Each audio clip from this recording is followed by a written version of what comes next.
एक दफा का जिक्र है। एक जंगल में एक ऊंट और एक गीदड़ एक साथ रहते थे। उन दोनों में दोस्ती थी। वो एक साथ ही खाना खाते थे। एक दिन उन्होंने सोचा कि वो जंगल के उस पार खेत में जाकर खरबूजे खा के आएंगे। लेकिन मसला ये था कि जंगल और उस खेत के दरमियान में एक नदी पड़ती थी। उनको वो पार करनी थी।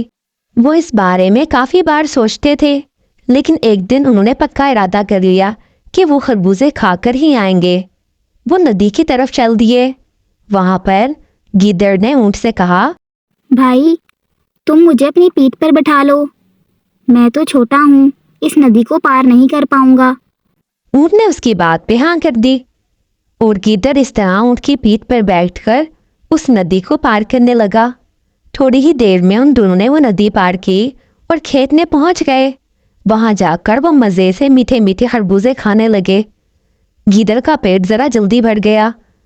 खाना खाने के बाद गीदड़ ऊंची ऊंची आवाजें निकालने लगा और ऊंची ऊंची गाने गाने लगा। ऊंट ने उसको मना किया कि भाई ऐसे मत करो। खेत के मालिक ने अगर सुन लिया तो वो हम दोनों की बहुत पिटाई लगाएगा। और ऐसा ही हुआ। वो आवाजें निकालने से बाज नहीं आया और यही कहता रहा कि मेरी तो ये आदत है। मेरा जब पेट भर जाता है तो मैं इस तरह जोर जोर से आवाजें लगाता हूँ। कुछ देर बाद ऐसा ही हुआ। उसकी आवाजें सुनकर खेत के मालिक ने देखा तो वो डंडा लेकर उनके पीछे पड़ गया। गीदड़ तो जाकर झाड़ियों के पीछे छुप गया, लेकिन ऊंट तो छुप नहीं सकता था क्योंकि वो बड़ा था और इस तरह उसकी बहुत कुटाई लगी। अब वो दोनों जब वापस जाने लगे तो गीदड़ ने उससे कहा कि भाई मुझे फिर से अपनी पीठ पर बिठा लो। ऊंट ने उसे कुछ नहीं कहा। वो उसको सबक सिखाना चाहता था। उसने कहा ठीक है भाई, तुम बैठ जाओ।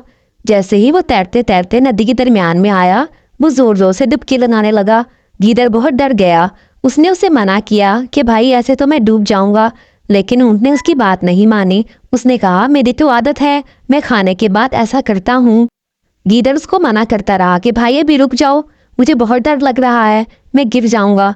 लेकिन ऊंट ने उसकी एक तरह ना मानी जैसे गीदड़ ने नहीं मानी थी और यूं गीदड़ उसकी पीठ से फिसलकर पानी में गिर गया और उसको अपने किए का सबक मिल गया।